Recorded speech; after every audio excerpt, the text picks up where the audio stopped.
Hi there, welcome to GridMate Learning Channel. Today, we'll provide a brief overview of the Grid Explorer, which simplifies data analysis and database management.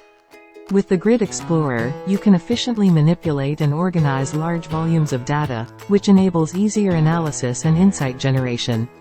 Our objective can be achieved by dividing the demo into smaller sections, with each section dedicated to a specific feature. Let's start with filter. You can start creating your own filter based on your specific criteria. Let's create an example.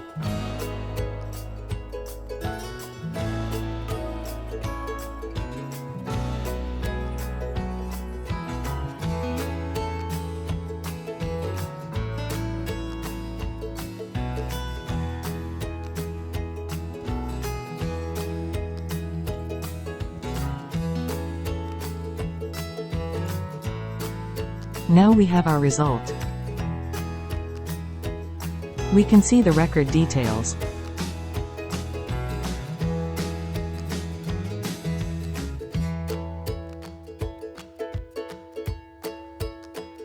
Let's edit some records.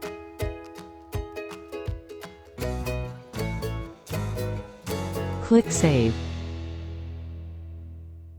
Thank you for watching.